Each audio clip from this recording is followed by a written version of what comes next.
Yo, what's going on YouTube? It's your boy Light back with another video, and in today's video we're gonna be doing uh sorry DCMCU concepts part number 28, or replacing the MCU with the DCU part number 28. And in today's video we're gonna be replacing Shang-Chi and the Legend of the Ten Rings with Blue Beetle. And now yeah, just before we get started into this thing, uh one of the big reason I actually want to, from now on, I want to kind of start off with this rather than saying this at the end. My inspiration behind why I chose this character for this certain movie. Now I feel as if Blue Beetle could definitely uh, hold down his own solo films. I definitely think he could do it, and I think he could step up and be one of the next best superheroes. I can't even lie, like he's one of my favorites. Of course, that doesn't translate for everybody, and obviously there's better heroes than him, obviously, and stuff, more well-written heroes and stuff. But I mean, I think he has the potential to be a good hero. Same with Shang-Chi. I think he has the potential to be one of the best. And I feel like I could recognize both these guys as definitely some interesting and like underrated stuff for sure. And yeah, that's like the specific reason why. And I felt as if Blue Beetle can definitely carry his own movie and stuff like that. Um, yeah, so like that's the reason why, and I feel like a Blue Beetle movie could definitely do some real good. Anyways, continue on here. Um, so yeah, in terms of this movie and stuff, I wanted to make it not very similar, but I mean, kind of like a teacher's moment type thing. So essentially, what I wanted to do, essentially, this is the my game plan on in terms of how I want to do this. So of course, in terms of Blue Beetle, who the Blue Beetle will be, um, yeah, it's not gonna be Ted Cord, obviously. It's gonna be Jaime Reyes. So Jaime Reyes is going to be Blue Beetle in this movie. So essentially, my idea for this movie was essentially I wanted to have Ted Cord essentially be like that rich guy kind of guy. And the big, huge reason we've never really heard of him so far in the DCU, just I might have sprinkled an Easter egg somewhere around, like maybe it's at Cord Industries or something. He kind of keeps everything relatively under wraps. He doesn't really bother with anybody. Um, yeah, like he doesn't really bother with anybody. He's not like some big flexing millionaire or billionaire or anything like that. He's rich, but he stays relatively quiet and stuff. So that's like the big reason why. So essentially, he's going to he's essentially going to end up like essentially finding the scarab. He's gonna do some kind of research. He's gonna find the scarab, and that's what we're gonna see. Like very like within 10 minutes of the movie, he's gonna find the scarab, have it back, and that's where we're gonna meet Jaime Reyes. And then eventually Jaime Reyes is gonna end up. He's essentially going to find the scarab at Cord Industries, and the scarab is going to attach to his back, and essentially transform himself into what we know as now as the Blue Beetle. So that's exactly what's gonna happen. In terms of if Ted Cord was originally the Blue Beetle before, uh, actually yeah, I'm gonna have him essentially have his tech and stuff. But here's where it goes a little bit different. He's not gonna be very much intertwined with the other heroes and stuff. He's more so he was like a small town type thing, nothing too big or anything like that. He would be more so with them. Um, so yeah, he was like a much smaller thing, and of course they never found out his real identity or anything. So essentially, the Blue Beetle went missing and whatever, and then eventually Jaime has gotten it.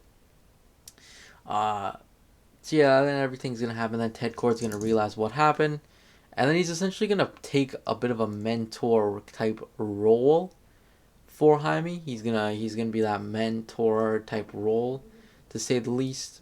That's essentially what we're gonna see. He's gonna be that kind of mentor type role, and then eventually we're gonna get the bad guys in, and the villain is going to be Black Beetle. I feel like he could be one of the greater type villains, to say the least. I think he could definitely be an interesting type villain and also test his powers, to say the least. to show that he is a good that Blue Beetle to demonstrate his power of sorts. Because this is, of course, this is an origin story and everything. So that's what I'm gonna kind of do. Now here's where it goes different. Black Beetle is gonna be more so like way stronger than Blue Beetle. He's gonna be. This is gonna be like a Bumblebee type situation here. This is gonna be like Bumblebee versus the other or not the other Decepticons, the Decepticons, where he's a smaller one, but then he proves himself to become good, and he just then he's able to get better, and then eventually he's able to defeat his enemy. So that's exactly what's gonna happen in terms of the Ted Cord situation.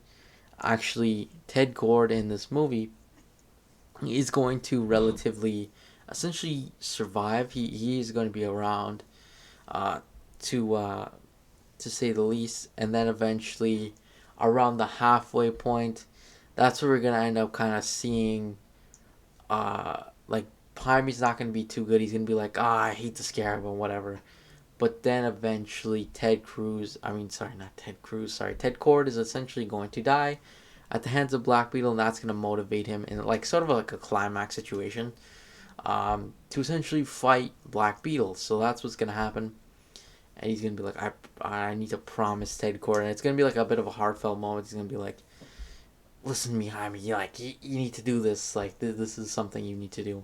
I've made that mistake of essentially abandoning superhero work, especially when I could have helped and whatever. So that's essentially what's gonna happen. And then Jaime's essentially going to essentially fight Black Beetle, and he of course he's gonna win, and that's gonna happen. And then I haven't done one of these post credit scenes in a little bit, but I mean, what I actually plan to do was actually have Booster Gold essentially come back from the future. He's like, he would open a portal, he would see a portal open, and then we see Booster Gold step up, and he'd be like, Ted, where are you? And then that's when he sees essentially Ted is essentially dead. So that's what we're gonna see. Leave that on as the post credit scene. So that's what's gonna happen with that. Now, actually, I have some inspiration behind the villain. So again, I want to test his powers and stuff like that. I feel like as if with this Blue Beetle movies and stuff, because I know there's gonna be Shang-Chi too as well. Still, of course, be a Blue Beetle too. Um, with that being said, again, I wanted to create kind of like essentially the ultimate goal is for essentially Blue Beetle to discover himself, discover the scare of what it actually could do, what it actually is, uh, and everything. Like that's what I plan to do. Now, originally I did plan to do things a little bit different with the villain. I was gonna save Black Beetle for maybe for the second one, and actually make Peacemaker the villain for this one. Because of course, if you read the comics and stuff, you know Peacemaker and Blue Beetle are like enemies in the comics and stuff like that. And actually, I originally just tended to do some stuff with that. I wasn't gonna put actual. Actually, I'll save that for the second one because I think I'm gonna make Peacemaker the second villain. I have to decide. But Peacemaker is definitely gonna have some kind of role within Blue Beetle or something. So yeah, and then of course Booster Gold is here now. So yeah. Um, yeah, and this is really cool. Of course, actually, the real in real life or in reality, actually, Blue Beetle's getting his own movie and stuff. So I'm hoping maybe they could pull some cool stuff like that. That would be pretty cool. Um, yeah, that's pretty much it though. Thanks for watching. Make sure you like and subscribe, and I'll see you guys next video. Peace.